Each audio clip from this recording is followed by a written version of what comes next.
ಯಾರಿಲ್ಲ ಅಂತ ಅವ್ರ ಹೆಸರು ಹೇಳೋದ್ರಿಂದ ಏನು ಮತ್ತಷ್ಟು ಅನಗತ್ಯ ಪ್ರಾಬ್ಲಮ್ ಕ್ರಿಯೇಟ್ ಆಗೋದ್ರಿಂದಾಗಿ ಅದು ಬೇಕಾಗಿಲ್ಲ.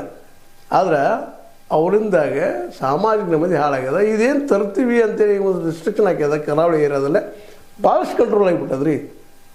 ಇವತ್ತು ಭಾಳಷ್ಟು ರಾಜಕೀಯ ಲೀಡರ್ಗಳು ಹೌದು ಅವರ ಅಂತ ಇದ್ದಾರೆ. ಇವತ್ತು ನಮ್ಮ ಯತ್ನಾಳರಾಗಿರ್ಬೋದು ಅಥವಾ ಸೊಲೆಬೆಲೆ ಆಗಿರ್ಬೋದು ಅಥವಾ ನಮ್ಮ ಇಲ್ಲೇ ಮುತಾಲಿಕರಾಗಿರ್ಬೋದು, ಎಷ್ಟೋ ಜನ ನಮ್ಮ ಕನ್ನಡಕವರಾಗಿರ್ಬೋದು, ಅದೇ ಕಾಲಕ್ಕೆ ಮುಸಲ್ಮಾನರೇ ಅನೇಕ ಲೀಡರ್ಗಳು ಮಾತಾಡುವಂಥವ್ರು ಅವರು ಎಲ್ಲರೂ ಇವತ್ತು ಮೌನ ಆಗ್ತಾಯಿದ್ದಾರೆ. ಕಾರಣ ಇಷ್ಟ ಇದಾಯ್ತು ಅಂದ್ರೆ ಶಿಕ್ಷೆ ಆಗ್ತದಪ್ಪ ನಮಗೆ ಅಂತೇಳಿ 10 ವರ್ಷ ಶಿಕ್ಷೆನೋ ಜೈಲು ಮತ್ತೇನೋ ದಂಡು ಭಾಳದ ಅದು ಬೇಕಾಗಿದ್ದೀರ ರೀ, ಭಯ ಹುಟ್ಟಬೇಕದು ಇಲ್ಲಂತಲ್ಲ. ಹಾಗೆ ತಿಳ್ಕೊಳ್ಳೋದು ಡಿಕ್ಟೇಟರ್ಗೆ ಹಾದಿ ಆಗಬಾರ್ದು. ಅಭಿವ್ಯಕ್ತಿ ಸ್ವಾತಂತ್ರ್ಯ ಸುಳ್ಳಿಕ್ಕೆ ಹೋಗ್ಬಾರ್ದು. ಅಭಿವ್ಯಕ್ತಿ ಸ್ವಾತಂತ್ರ್ಯ ಅದನ್ನು ತಿಳ್ಕೊಂಡು ಅಥವಾ ನಮಗೆ ಬದುಕು ಸ್ವಾತಂತ್ರ್ಯ ಅಂತ ತಿಳ್ಕೊಂಡು ಇನ್ನೊಬ್ರು ಬದುಕಿನಿಗೆ ಸುಳಿದ್ರೆ ಏನು ಶಾಣಿತನ ಅದು ಒಳ್ಳೆಯದನ?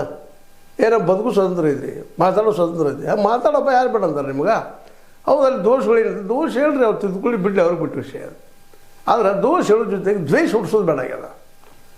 ದೋಷ ಎಲ್ಲರೂ ಇದಾವೆ, ಎಲ್ಲ ಧರ್ಮಗಳಿದಾವೆ, ಎಲ್ಲರೂ ಒಳ್ಳೆಯದು. ಯಾಕಂದ್ರೆ ದೇವರಿಂದ ಮನುಷ್ಯ ನಿರ್ಮಾಣ ಆಗ್ಯಾನೋ ಮನುಷ್ಯನ ದೇವ್ರ ನಿರ್ಮಾಣ ಆಗ್ಯಾವೋ ನಮ್ಗೆ ಗೊತ್ತಿಲ್ಲ. ಯಾಕಂದ್ರೆ ಮನುಷ್ಯ ಕುಲದಲ್ಲಿ ಮಾತ್ರ ದೈವದ ಪಾತ್ರ ಅದ, ದೇವರ ಪಾತ್ರ ಅದ. ಈ ಉಳಿದ ಪ್ರಾಣಿಗಳಲ್ಲೇ ದೇವರ ಪಾತ್ರ ಎಲ್ಲಿ ಕಾಣ್ತಾ ಇದ್ದೀವಿ ನಾವು ಹೇಳ್ರು. ಇದರರ್ಥ ನಾವು ಬುದ್ಧಿವಂತಿಕೆಯಿಂದ ಬೆಳೆಸ್ಕೊಂಡಿವಿ ಅದನ್ನು. ಅದಕ್ಕಾಗಿ ಅದು ಅಲ್ಲಿ ಸ್ವತಃ ಎಲ್ಲ ಧರ್ಮಗಳು ಹೇಳ್ತಾವೆ ಏನಪ್ಪ ಅಂದ್ರೆ ಧರ್ಮೋ ರಕ್ಷಿತಃ ಅಂತೇಳಿ ಎಲ್ಲ ಧರ್ಮದಲ್ಲೂ ಹೇಳ್ತಾವೆ. ಇಲ್ಲಪ್ಪ ನಾವು ಒಬ್ರಿಗೊಬ್ರು ಗೌರವ